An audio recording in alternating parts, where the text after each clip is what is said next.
Alejandro Rosas, me encanta estar contigo nuevamente en las cámaras de televisión, me encanta platicar contigo. El día de hoy quisiera que analizáramos un aspecto que tú dominas, creo que como nadie, ¿no? Eh, Se dice que, bueno, es claro que la independencia de México está ya en 1810, la Revolución Mexicana está ya en 1910, entonces, claro, los amantes del historicismo pues ya hacen sus pronósticos para decir, en 2010 va a pasar algo. ¿Tú qué opinión tienes tú de este pronóstico popular, ¿no? De extracción popular? ¿Qué piensas del historicismo? ¿Qué piensas de una repetición en 2010? ¿Cuál es tu posición? Claro. Bueno, Francisco, antes que nada, muchas gracias por esta charla. Siempre que conversamos, podemos pasarnos horas hablando de historia y de historias, ¿no? Yo personalmente considero que la historia no se repite, es decir, que no es cíclica, que no estamos esperando a que llegue el 2010 para que entonces volvamos a ver a los Hidalgos o a los Zapatas o a los Maderos. ¿Por qué parece o por qué la gente pudiera pensar que se repite? Yo considero que es muy importante mencionar que finalmente la historia es hecha por hombres y las pasiones humanas son las mismas que han determinado desde los griegos, los egipcios, el imperio azteca, los virreyes, la independencia, la revolución, la reforma. Es decir, seguimos viendo esa necesidad de una lucha por el poder, de la ambición, del amor, de la seducción, de la caridad. Es decir, todos esos valores y toda esa forma que le da, valga la expresión, forma a la naturaleza humana, está presente en todo momento de la historia. Entonces, yo creo que más bien son coincidencias lo que sucedió en 1810 con 1910. Coincide nada más en términos de que, ay, bueno, fueron 100 años después.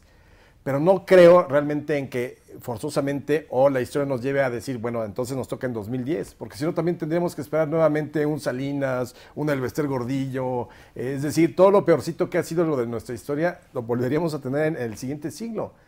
Ahora, Pero también, perdón que te interrumpa, pero también, Alex, también podríamos decir, hubo otros acontecimientos, por ejemplo, en 1521 que fue la conquista, ¿no?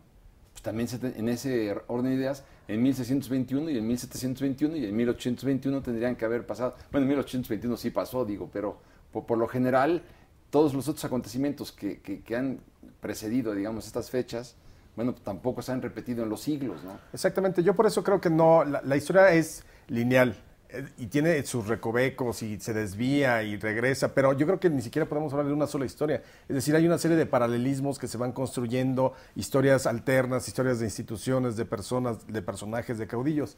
Ahora, yo personalmente sí creo que a diferencia de 1810 y 1910, donde realmente el 90, 80, 90% de la población no tenía educación, no sabía leer ni escribir, yo creo que a pesar de lo mal que puede estar el país hoy en día, porque yo sí considero que habría que preguntarnos si realmente tenemos algo que celebrar. Yo soy un convencido de que después de 200 años somos un fracaso histórico como nación, y si quieres al rato platicamos de eso. Pero en términos generales, a pesar de todo eso, yo creo que la sociedad sí ha cambiado cualitativamente. Entonces, hoy, a pesar de que finalmente todavía hay una serie de componendas y de unas estructuras que no se han desmontado del viejo sistema político y demás, yo creo que la sociedad civil sí se ha manifestado por la paz y por las instituciones. Y yo creo que el último momento que quizá pudo haber sumado gente para un movimiento social serían dos. 1994. El zapatismo que está en Chiapas realmente se gana no solamente la admiración en muchos sectores de la población, sino internacionalmente. ¿Recuerdas el turismo revolucionario que en Europa ya veían a los zapatistas como los reivindicadores del nuevo siglo? Entonces, se prestaba incluso por el reconocimiento internacional quizá a que la gente pudiera haberse sumado a un momento tan difícil como fue eso. Vendría el error de diciembre, toda la cuestión del... Pero tenemos otro antecedente antes del 94, que fue otro grito, El 88. el 68. 68. El 68 fue un grito de protesta nacional que no se escuchó, que se suprimió a balazos. O sea, tenemos ya dos antecedentes. Y bueno, y podríamos sumarle quizá el del 88. Y además yo sumaría el del 2006. O sea, realmente para como vivimos esa polarización en ese año, o sea, realmente sí podía haberse la gente sumado. Es decir, quizá no los 90 o 95 millones que éramos, pero con el millón o los 15 millones que tenía la izquierda en ese momento, pues sí pudieron haber sacudido y definitivamente no hubo eso. Entonces yo creo que las revoluciones, al menos en México, y yo creo que como ejemplo de la historia, en términos universales, ¿En qué derivan? En gobiernos autoritarios, en dictaduras, en tiranías o en épocas de terror. Hasta la Revolución Francesa, con todo lo maravilloso que fue en términos de los principios, igualdad, libertad, fraternidad, ¿en qué termina? Pues en una inmediata época del terror con la guillotina como bandera ondeante, y luego en el imperio de Napoleón. Ahora te digo, lo habíamos comentado en alguna ocasión ya, Jean-François Revel decía, por ejemplo, las revoluciones o sirven para concentrar aún más el poder, o no sirven para nada. Exactamente. Y el ejemplo lo tienes tú también, lo tienes en China con Chiang Kai-shek, claro, y Mao Zedong, en Rusia lo tienes con los zares y con los soviets y los mencheviques, en Cuba lo tienes también con Fidel Castro y con Batista, en Francia, como tú decías, después de la revolución viene el imperio napoleónico, y en México también. Claro. En México nosotros pensamos, los mexicanos, que después del estallido de la Revolución Mexicana, donde muere 1 millón de mexicanos, que se dice fácil, el 10% de la población, casi el 10% de la población, más se destruye la economía, se destruye los hogares, se enlutan, se mutilan, se ensangrientan. La Revolución echó para atrás las manecillas del reloj por lo menos 50 años en la historia de México. ¿Qué sucedió?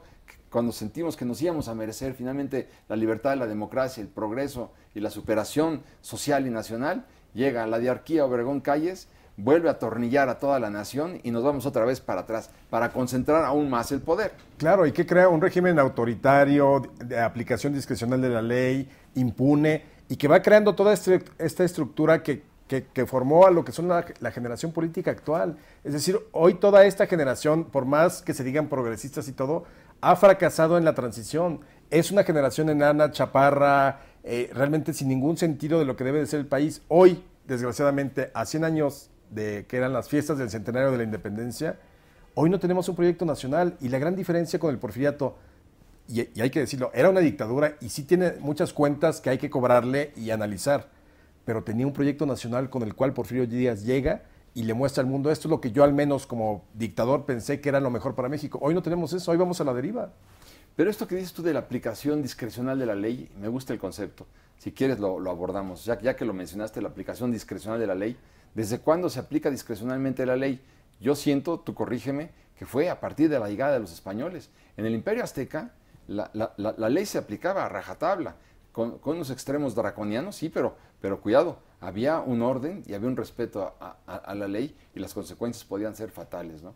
Yo creo que esta discrecionalidad de la aplicación de la ley comienza con los españoles, y esta discrecionalidad de la ley, a lo único que conduce, de la aplicación de la ley, a lo único que conduce es al atraso. Sí, desde luego. Mira, y yo creo que realmente, por ejemplo, los 2 siglos que estamos por conmemorar en términos de los fenómenos sociales que marcaron al país, vemos esa constante, ¿no? Esa discrecionalidad de la ley. La ley existe, pero incluso el propio Juárez, que él se enarbola la Constitución contra los conservadores, contra el imperio de Maximiliano, contra los franceses, es el primero en violarla.